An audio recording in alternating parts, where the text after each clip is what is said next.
Rabbi इश्रह ली सदरी व यस्सिर ली अमरी वहलुल उक़दतम मिन लिसानी यफ़क़हू क़ौली अम्मा बअद फ़अऊज़ु बिल्लाहि मिनश शैतानिर रजीम बिस्मिल्लाहिर रहमानिर रहीम। सबसे पहले तो मैं किबला शाह साहब से कि आपने बड़ी मोहब्बतों का आज बहुत भी शुक्रिया।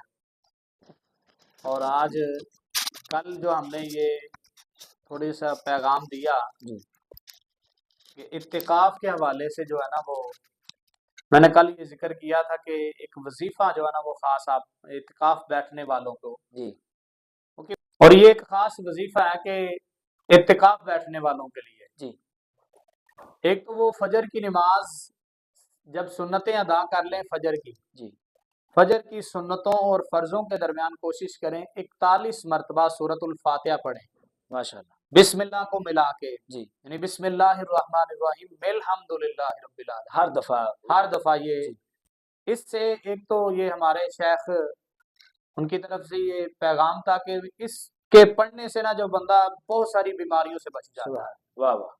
बैठना तो वही है बंदे ने इत्काफ जी जी नमाज भी पढ़नी है तो फिर साथ साथ ये अमल भी अमल किया है, जाए क्या तो बात है, क्या बहुत ज्यादा जो ना जी इससे फायदा होगा। जी और दूसरा ये मामूल बनाए कि 11 मरतबा दुरूद ताज जो है जो बंदा इन अय्याम के अंदर पढ़ लेता है ना जी पूरा साल वो ना वो जादू से महफूज रहता है। यानी वो डेली अपनी एक रूटीन बना ले सुन्नतों और फर्जों के दरमियान दुरूद ताज के हवाले से ये है कि जब टाइम मिले सारा दिन में 11 मरतबा पढ़े। 11 मरतबा वो सारा दिन में जब टाइम मिले एक ही बार पूरा करना है, ये नहीं कि 2 दफा सुबह पढ़ लिया फिर ऐसे नहीं है, इसको जब यानी बैठना है जी जी एक ही बार 11 मरतबा पढ़ के फिर उठना है। हाँ जी उसका फायदा ये होगा कि पूरा साल जो है ना वो जादू से हर तरह की ऐसी आफातो बलियात से बंदा महफूज रहता है। जी ये मैंने एक किताब में पढ़ा तो उससे मैंने ये अमल किया है, मुझे इससे काफी खातर खा जो ना रिजल्ट फायदा सामने हुआ है। है जी इससे। और ये मेरा तो वैसे भी मामूल है कि मैं तो पढ़ता रहता हूँ, डेली पढ़ता हूँ 11 मरतबा, तो हाँ उसका फायदा भी है बहुत सारे।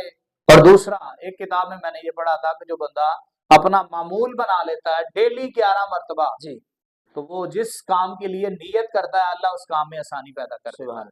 अगर हजूर अलैहिस्सलाम की जियारत के हवाले से बंदा वाह वाह वाह। इश्तियाक रखता है तो फिर बंदा नियत करके पढ़े तो इंशाअल्लाह उल अजीज ये जो है वो उससे अच्छा हजूर की एक एक और माशाल्लाह बहुत जी प्यारी जी आपने गुफ्तगू फरमाने में बात टोकी मुफ्ती साहब की कि खास जो एहतियात है एहतिकाफ वालों को वो किस चीज़ का करना चाहिए आजकल आपको पता ही है लेकिन आप वजाहत करें। इसमें खास एहतियात यही है कि जो मस्जिद की हदूद है ना किबला शाह साहब जी उसमें एहतियात नहीं बरती जाती। जी बंदा बैठा है तो मस्जिद का जो अहाता है ना उसके अंदर ही इत्तिकाफ होता है। जी अगर बंदा उससे बाहर आके ऐसे बातें करता रहे, मसलन टूटियां जो हैं ये मस्जिद का हिस्सा नहीं है, जी ये मस्जिद से बाहर है, जी होती तो मस्जिद की हदूद के अंदर ही है लेकिन मस्जिद का हिस्सा नहीं है। हिस्सा ठीक इसी है। तरह वाशरूम जो है वो मस्जिद का हिस्सा नहीं है। जी बाज नौजवानों को देखा वो टूटियों पे आते हैं तो बातें शुरू कर देते हैं, जी वहां पे 15-20 मिनट ऐसे बैठ के बातें करते रहते हैं। तो ये जो ना एहतियात जरूरी है कि मस्जिद के अहाते के अंदर ही रहा जाए जी और फिर बैठ के वहां पे फजूल बातें करने जो ना ये जो ना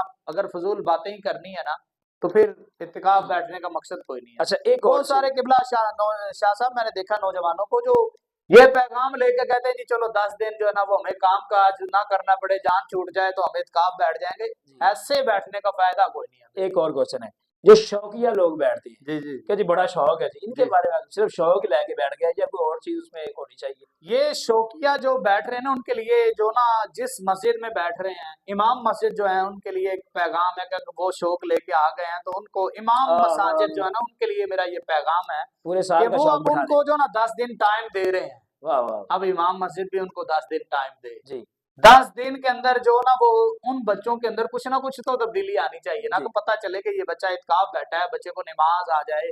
10 दिन के अंदर बच्चा जो ना वो बहुत कुछ सीख सकता है। जी वो तो इमाम मस्जिद को ये पैगाम है कि जो जिस मस्जिद में वो बैठ रहे हैं वो उनको टाइम दें, उनको दीन के हवाले से बताएं, उनको नमाज कुरान पढ़ना सिखा दें। बहुत सारी जिस तरह के हमारे दावत इस्लामी के मदारिस के और इनके मसाजिद के अंदर जी जो अहबाब बैठते हैं तो वो उनको बहुत ज्यादा बिल्कुल बहुत कुछ सिखाते जी हैं। मेरा भी एक साल इत्तिकाफ उनके साथ हुआ है तो उन्होंने बहुत सारा, मैं तो चूंकि बचपन से ही इल्मी घराने के साथ ताल्लुक है माशाल्लाह मेरा तो जी इसलिए, लेकिन फिर भी इसके बावजूद बहुत ज्यादा जो है ना वो चीजें सीखने को मिली हैं। वो ऐसे ही है जब वो इमाम मस्जिद से वो टाइम देते हैं, जी जब इमाम मस्जिद टाइम नहीं देगा तो फिर वो बच्चा बेचारा जैसे आया वो मायूस होकर वापस वापस लौट जाएगा। फिर उसके दिल में शायद अगले साल वो इत्तिकाफ का जो है वो शौक वो खत्म हो जाएगा। अगर वो कुछ सीख लेता है तो फिर उसका शौक जो है ना वो बढ़ता चला जाएगा। माशाल्लाह बहुत प्यारी गुफ्तगू की किबला मुफ्ती साहब ने, और ये चीज़ें वाकई एहतियातन है। जो लोग शरई मसाइल बयान करते हैं उलमा से हम सुनते रहते हैं कि ये होना चाहिए या जी इस तरह जी होना चाहिए, ये हम साल आ साल ये सुनते हैं, लेकिन जो माहौल के मुताबिक जो चल रहा है ना उसको उसके ऊपर माशाल्लाह मुफ्ती साहब ने बात की है।